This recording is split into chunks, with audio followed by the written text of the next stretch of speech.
We're here in the Troy Fieldhouse on the Troy University campus. I'm Barry McKnight. Troy baseball coach Skylar Meade. The weather's cold outside. You guys are working, though, to get ready for the start of the season. And as of the moment of this recording, it's a month away, Coach. How excited are you, huh? I'm excited. I'm not as excited today when I sprinted over here for our interview and I threw this hoodie on because it is cold.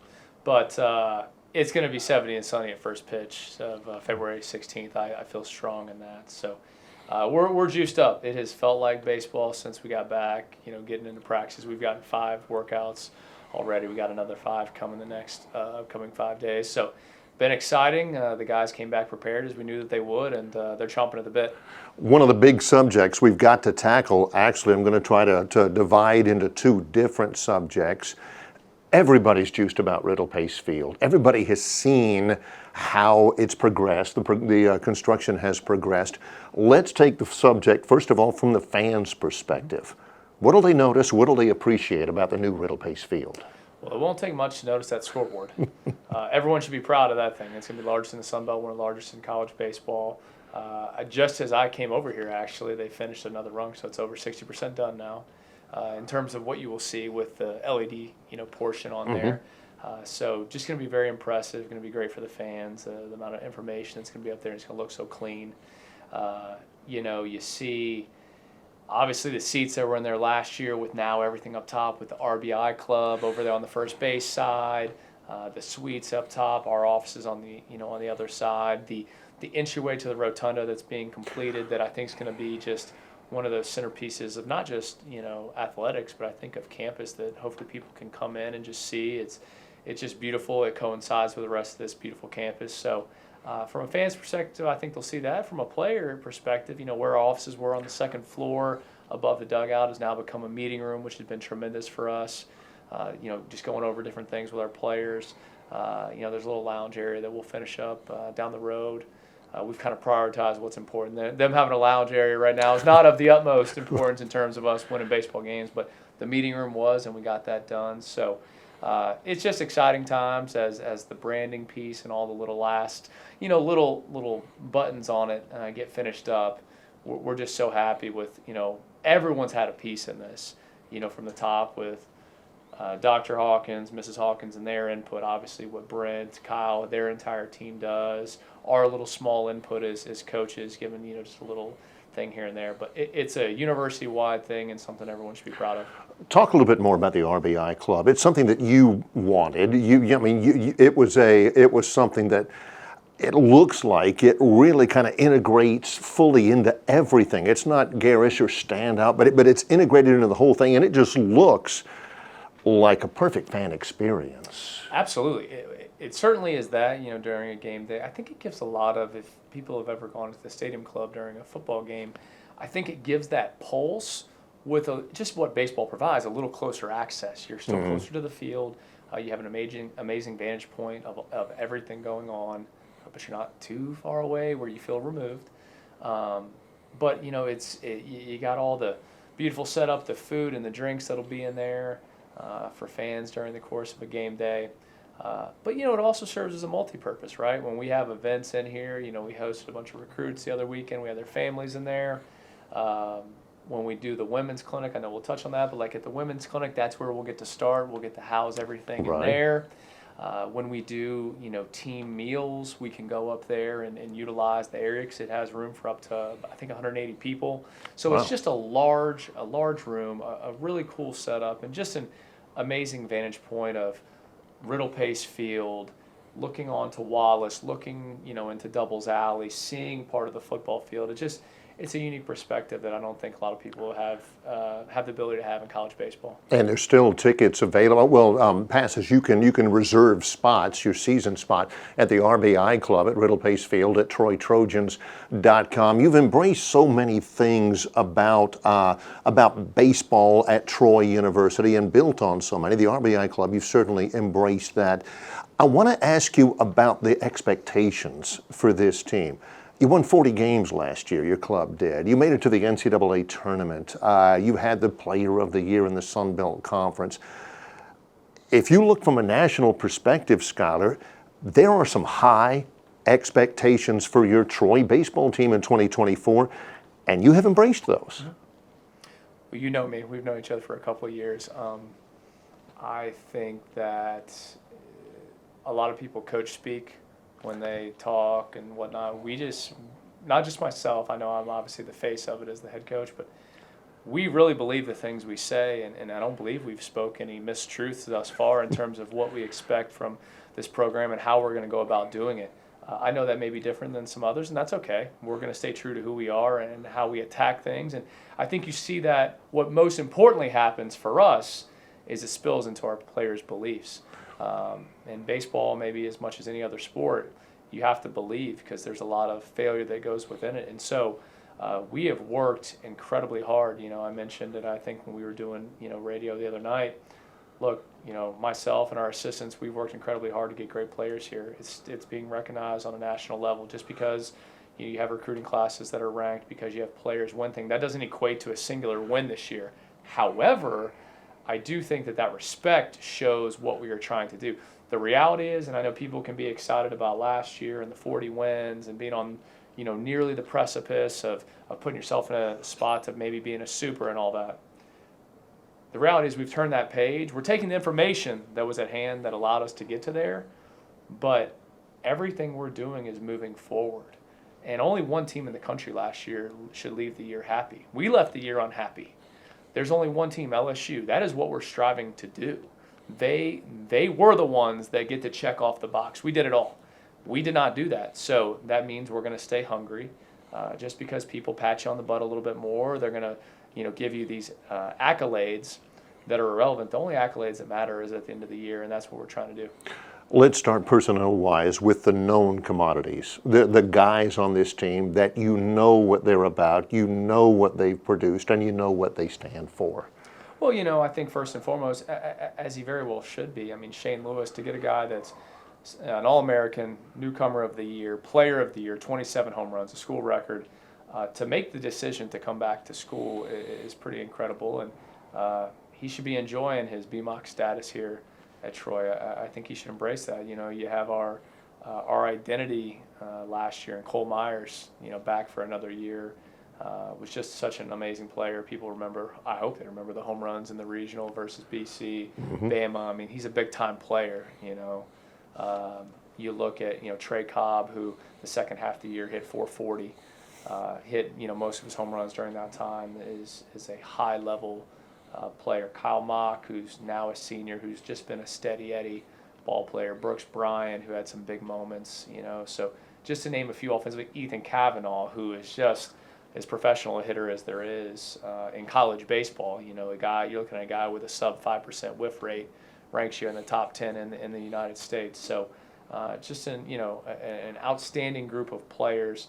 And you look on the mound, you got runner-up for pitcher of the year, Grayson Stewart, who, some publications will have as preseason pitcher of the year coming back. Logan Ross, who did a tremendous job coming back from injury in 22. The ringer, Noah Manning, 11 saves last year. Just a guy that was handling big moment after big moment. Matt Mercer, converted position player to become pitcher, who was tremendous. Christian Asbury, who had 70 punch-outs in 46 innings and, put us on the doorstep of a victory in the Alabama game. You just look at it, there's a lot of guys that have tasted it. When you taste it, you get more hungry. And that's what we hope those guys can provide, those who experience it. And there's plenty others that I did not name that are elite. And I'll bring him up just because I think people forget. Gary Gaines. I just looked in the numbers last night just because I knew you and I were going to be on here. And I know we're buttoned up. He is the second best ERA in the league from 2022 amongst starters. Second highest K rate in the league amongst starters. Sun Belt Freshman of the Year in 2021. A guy that turned down money in professional baseball to come back here. That's a guy that's going to be kind of hitting his sea legs come mid-April into May when it's big boy baseball time. A guy with the ride heater up to 96, who will have to baby step a little bit along the way, but one of the premier pitchers in the Sun Belt, in my opinion, one of the premier pitchers in college baseball. That's a guy we get back. So a lot of returners, a lot of guys that kind of know a little bit of what it's about, but with a sprinkle of a lot of new guys that are going to be great as well. There was a lot of work in fall. There's a lot of work preseason. There'll be a lot of opportunities in the early part of the schedule to try different combinations, to see different things. Name some of the guys that you suspect will get the first chances to prove themselves, who are new players on the roster. You know, from a positional perspective, we brought in Blake Sutton. He had 14 jacks at High Point last year, left-handed hitter from Louisville, Kentucky. So I'm very excited about that, although he's a Kentucky family, so we'll still let him play a little bit. But Blake's a dynamic player who I think fans are going to really love. Will Butcher, who's been in 2 regionals at Charlotte, 29 homers in 3 years, is a guy who's been tremendous at first base in all aspects. Aiden Gilroy, a career 300 hitter at Western Kentucky, just a dynamo defender at third base, has been outstanding. Mikey Bello, who's been playing a really good right field for us, left-handed hitter with juice, started on the Auburn 2022 Omaha team. Is a guy that we expect big things out of. Has really had some great adjustments with Coach Wolgamott offensively that I think are going to allow him to shine. You know, we have a freshman in Peyton Watts who really stole the show in some of the outings people saw in the fall. He's got a flair, a little panache to his game that I think people will really like and should resonate. And so, you know, those are the guys on the position player side. You know, on the pitcher side, Cleet Hartzog, who was in the national championship with Florida last year. You know, good stuff, 95 up to 96 mile-an-hour heater with a great breaking ball. Jay Dill from Clemson, who was a regional host last year, a guy that's 6'6", almost 260 pounds, up to 96. That's going to be really good for us. You know, we project, you know, Luke Lyon, a 92, 94 righty with a slammer breaking ball who came to us from junior college. Michael Osmond, a D3 transfer from Wittenberg, who's put on velocity and just very trusted zone stuffer. Dylan King and Connor Burt, 2 kids from Dyersburg. Dylan King up to 97 with a great breaking ball. Connor Burt, this huge, big body lefty with some deception, up to 93 with ride. So those are some of the guys that, you know, really have showcased different aspects of their game early. But the beautiful part is that there's going to be names that don't even go in our little segment here, like the Isaac Silvas, the Cooper Smiths, that are all going to find their moments too. And so that's what's exciting as we go through these next 31 days to see who puts himself in those positions. But most importantly, when we hit the season, who's going to shine when the lights come on.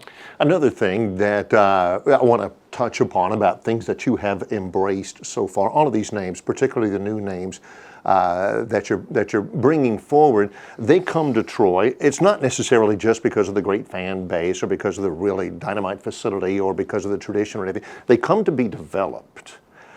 Not only have you embraced cutting-edge technology in the game, you've actually pursued it. I mean, you're looking for the latest cutting edge.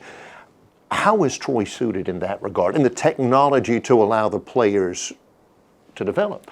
Well, you know, first and foremost, we've been fortunate to be supported and have the toys, have the TrackMan, True Media, Synergy, Edgertronic camera. I could go down the list of these things that we have. And it is a list. It is a lot of bells and whistles for sure. You know, we just sat in a meeting with Coach Newell and his softball staff, and we were just kind of, you know, talking about what we do, what our process is.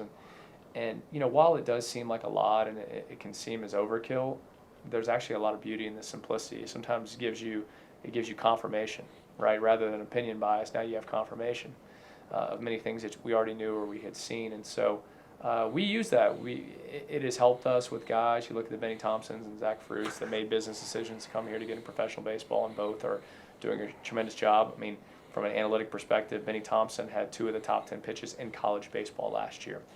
Even Paul Skeens didn't have that, right? And so you look at the things that we can now kind of put a number to. We have embraced that, and we understand sometimes in this day and age, you know, we have to recruit high school good. We have to be great in junior college. Troy's always been great in junior college, but sometimes, you know, with kids in the portal, sometimes they're making what we call a business decision. Where can I go and put myself in the best position to have a chance to play professional baseball? But we don't want our guys to go play professional baseball. We want them to have a chance to be big leaguers.